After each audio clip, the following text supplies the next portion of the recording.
CM Chandrababu Naidu says this DSC has been most transparent way they have conducted this exam. So what do you say on it? Because the issue is of national importance. The issue has a bearing on the plight of lakhs of people who have written this exam in the state of Andhra Pradesh. So I'll just give a background of this in English as well. See, the first thing is, as I had pointed out, there are approximately 5-6 points here that are relevant. I'll just spot out the highlights of these 5 or 6 important points so that you also understand how it has been conducted. See, the DSC question papers are to be prepared by SCERT, the State Council of Educational Research and Training, while the conduct of the examination is the responsibility of the DSC. DSC convener conducts the exam while the question papers are prepared by SCERT. This is the norm. Whereas, here in this particular case, Chandrababu Naidu ensured that both the responsibilities are given to one person. That is, the director of SCERT alone. This is the beginning of the entire scam. Then, another aspect which reeks of scam, going further, is this job should never be entrusted to outsourcing employees or outsourcing contract.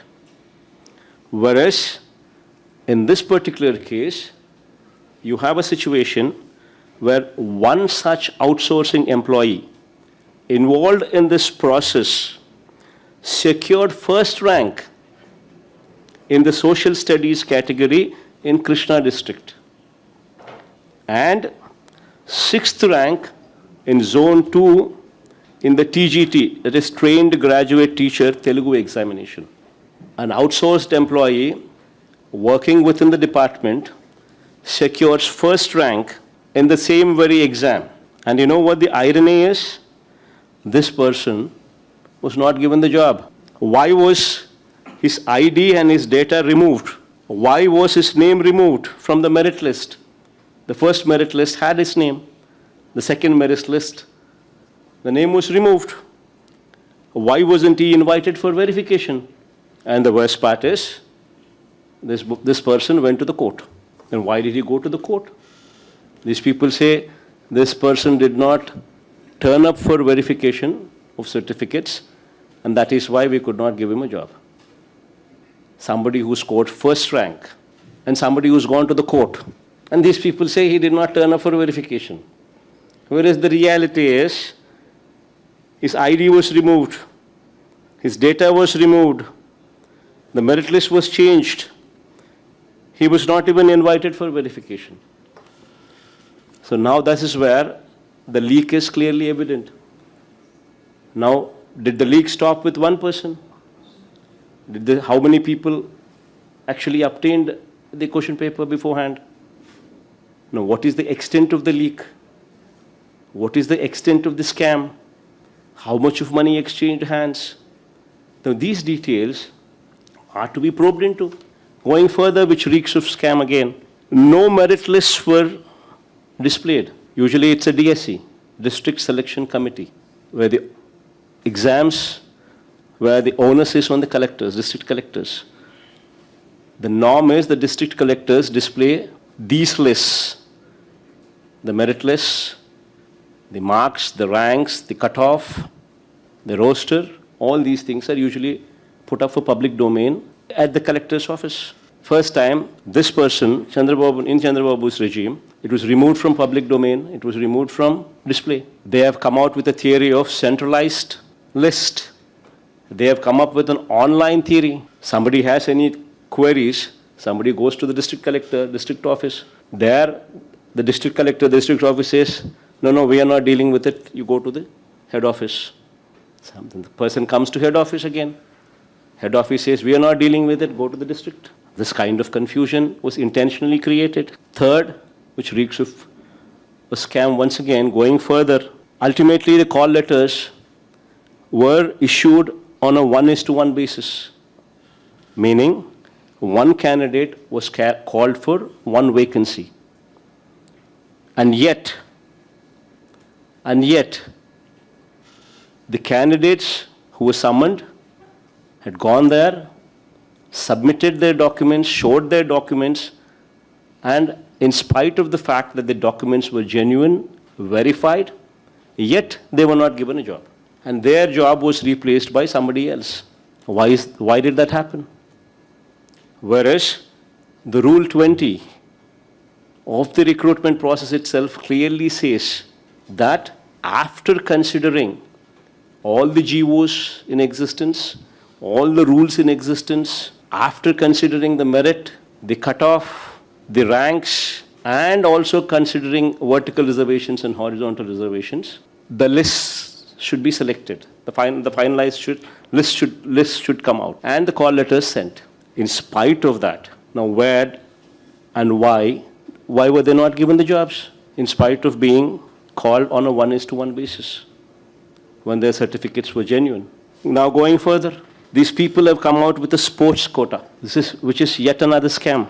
Chandrababu Naidu replaced the earlier existing GOs, GO number 74, which was prevalent since 2012. Chandrababu Naidu replaced that existing 74 GO, the sports quota GO, through GO number 4 and through GO number 47. Both these GOs speak of the candidate selected in sports quota, the candidate getting a job through sports quota, need not even write DSC exam. This is the biggest scam. You're giving teacher posts. People are selected to teach children in math, in Hindi, in Telugu, in social sciences, etc. and etc., without even having to go through a DSC exam. And the worst part is, the person who's sitting beside me, Durgaya, is a national games gold medalist. He was given, he was sent a call letter on 1:1 basis, and yet he was denied a job. The worst part is, jobs were given on participation basis. Forget about medals. All what is needed is participation. And you know where? Inter-district, inter-college, inter-universities. All what one had to do is participate. And you know what the worst part is? The association presidents for these games, the softball and the judo, are none other than TDP MLA. TDP MLA, Ravi Kumar is softball association president. He is the one who gives the certificates, he is the one who authenticates. And then judo association president is none other than Telugudesam Party MP and Nara Lokesh's co-brother. And I forgot, Nara Lokesh is also the education minister. He is the education minister. And his co-brother is an MP and he is judo association chairman. Now he only gives the certificate, he only authenticates certificates. And all what one needs to do is just participate. Forget about medals. Now what kind of a scam is this then? Now the worst part is, after he had scrapped GO number 74 and issued GO number 4 and GO number 47, and after his people were recruited, then he shut the gates again, scrapping the very own GOs, that is GO number 4 and GO number 47, scrapping those very GOs by issuing GO number 23, GO number 26 and GO number 4 and GO number 47 were scrapped by GO number 23, GO number 25 and GO number 56. The gates are lifted, he brings people in, then again the gates are closed. Now what kind of a scam is this? In fact, there is also a videotape. There is also a videotape, literally people demanding money, 15 lakhs to 20 lakh rupees. Okay, fine, that's a different aspect where directly the Telugudesam Party MLA and Telugudesam Party MP themselves are issuing certificates and issuing the authentication and filling up the sports quota. Well, that's a separate issue, but you also have videos being circulated, which are where the police have filed an FIR. And the worst part is, what was the response of the police? When somebody is demanding 15 lakhs, 20 lakhs from candidates for allotting the posts, for giving the posts, the police just book a case, not even mentioning whose telephone number it is. They just say suspect. And then they give a station bail. They don't even arrest. They give a station bail. What kind of corruption is this? What kind of a scam is this? 16,000 posts, lakhs of people attend to this exam. People study for years together, put in their best effort to get a teacher job. And look at the scams going on here. And who is the minister? Chandrababu Naidu's own son, Nara Lokesh, is the education minister. And who is the chief minister? Directly Chandrababu Naidu himself. And who are the agencies who can probe into these? If Chandrababu Naidu is given the freedom to do so, it would be his own police, it would be his own officers who report to him. Then how does one get justice?